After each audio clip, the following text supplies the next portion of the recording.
Hope you guys like my sombrero. Straight back from Mexico with two of their finest rides. I didn't go to Mexico, but these did come from Mexico. Sinaloa. These, say what? Sinaloa. Sinaloa. Whatever that means, I might have just said a bad word, I don't know. In case you guys have not seen these, we had them kind of tucked away. And I think I almost had the shop talked into going a little crazy, but then of course more crazy came on top of more crazy, on top of more crazy, on top of more projects. So I think for now twin turboing the Chevette might be on the top of the list. So these, I'm going to let them go. They have been for sale. I'll sell them as a pair. I'll sell them separate. They were produced in Mexico. La Piedad Ford, maybe? I don't know. They were imported to Texas properly, and they were titled in Texas and now titled in Virginia. So we know the title trail is proper. They're reasonably rust-free as far as the chassis goes. The problem is the body work that they did to make these is a little wonky, and you can see it. It's showing its age. So these things do need, the blue and white one there, the baby blue and white one is far nicer. The dark blue and white is not as nice. There's a difference in the price point too, by several $1,000s, like maybe almost 10. So one is a lot cheaper than the other. They're both identical other than that though, right, AJ? They're both manual? Mm-hmm. Yeah, both manual. They are sitting on, believe it or not, that's on a Ford F-150 short bed frame. I even argued it when the guy told me that. I'm like, nah, it's on some kind of special frame. It's on a long bed frame, but no, it's not. It's actually on a Ford F-150 frame. Now you can call these B100s, B150s. As you see, they both say F-150 on the side, but these were most commonly known as a B series. Now, I will also trade these. If you have a B series, I'll trade both of these for one. I want a 70s model one. These are cool. These are awesome. This, I don't know, brick nose, whatever you guys consider these generations, they're good looking trucks, but I want a 70s model. So if I can find a 70s model, I will let both of these go. I'll do some horse trading.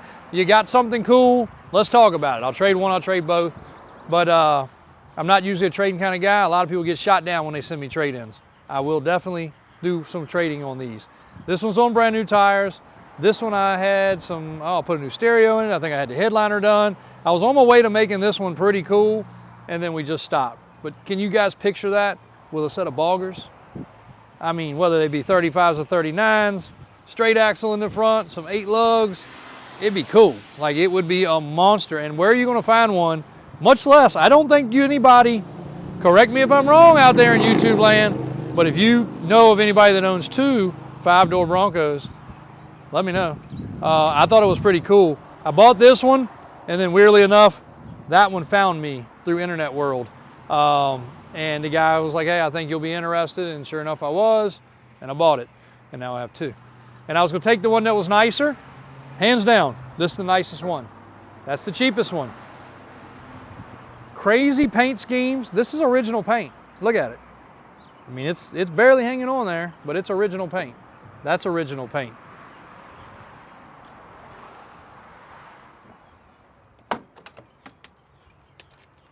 And she's a little crazy inside.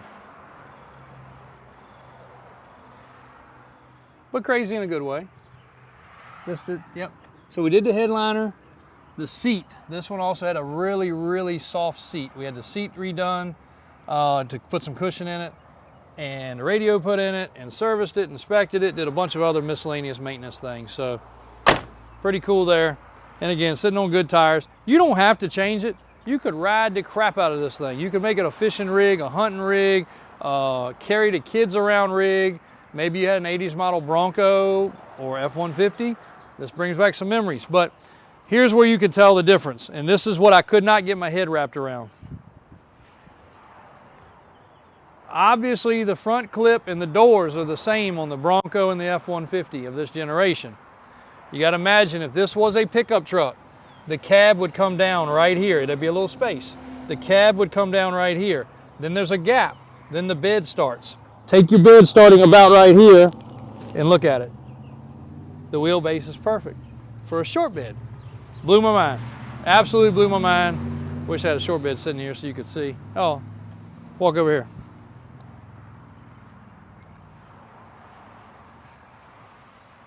Look at the front section of that short bed. And then look back at that. And you can tell. And again, I was straight up telling that man he was off his rocker, but I hadn't seen it in person. Once I saw it in person, it was okay. I could understand it. But they're not long wheelbase. They're not hard to turn. They're not hard to park.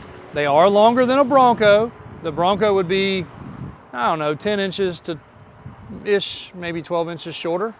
Barn doors on the back of both of them. This has got an aftermarket bumper. That's got a regular bumper. There's some, like I said, there's some quirky things about it. When that one's cleaned up and the little streaky stuff is off of it, you could actually go around, touch up the paint, brag about you got an 80s model original paint truck, which is 40 plus years old now.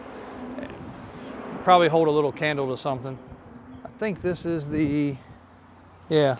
So here's the conversion company's information. La Piedad sticker on the back from the dealer. Definitely has Mexican registration in the windshield. Definitely has Texas previous title and then Virginia title. So these are titled, they're clean. Yes, you could even go take a loan out against them if you wanted to. I don't suggest it, but throw your ideas at me. If you're a Ford fanatic, you're not gonna find one of these, period. I can't even hardly find them when I'm trying to research parts or look at any kind of specs. I don't know how many they made, whether it was 100, 1,000, or 50. I don't know. There weren't many, I know that, because you can't find them when you search. And I will make somebody a great deal on these too, because I'd love to see somebody. If you are a content creator out there, even better. Let's talk about it. Let's come up with something cool to do with it, because we got some other projects we got to knock out, and these don't need to be sitting in our way. They were boxed in over there. They both started up. One of the two did have to be jumped, but started up, or maybe they put a battery in it, one of the two, but both started on their own power aside from a battery. Came across, got washed, got all the debris off of them, and now they're sitting here, ready to be sold. So guys, let us know. Tell me what you think should be done with them. If you guys really talk us into it, I may just go ahead and shoot it back down to the shop, but it'll be this one if we build one. I kind of like the colors too. That blue and white's kind of classic. Not so sure about the hood, but it'll do. And hey, I guess we'd always just drive them off a cliff. Who's driving it? I guess we will do it on any day other than Tuesday, so Christian will be here. That's when we're planning to do it. So, Christian, you should be watching this. If you're not, you're failing currently. You've been nominated for the first driver of our contest. The winner. The winner. You won. Come retrieve your prize here at Davis Auto Sales. It's an 80s model, 5-door, B series, Bronco / Excursion. Another misconception, these are not built by Centurion. Centurion built a cool vehicle. It was a stretched Bronco that looked like an Excursion. These are not Centurion trucks. Centurions are cool. Matter of fact, fun fact, I was going to buy one. I had my guys message somebody on Facebook about one recently, well, within the last year and a half, in Carolina, and the schedule wouldn't line up. I wanted it, it was a great deal. It was prior to both of these, so I was like, cool, we'll lift it, we'll make it awesome. And Greg Biffle, lo and behold, ended up with it. Crazy enough, Greg Biffle, it must have been in his hometown. He found it on Facebook or Craigslist, one of the two, and he went and bought it. So a lot of people don't know who Greg Biffle is, but now he's getting more popular. His YouTube and being around Cletus and all the other stuff. Most people, I followed Greg back from when he was a race car driver, but a lot of people don't know. But yeah, Greg Biffle beat me to the Excursion. So maybe he'll want to have some kind of challenge and he can run his Excursion weirdo vehicle against our Excursion weirdo vehicles. Maybe, circle track. We'll see. Thanks guys, appreciate the support. Thanks for tuning in. Davis Drives on YouTube, Davis Auto Sales here in beautiful sunny Virginia today. Thanks for all the support.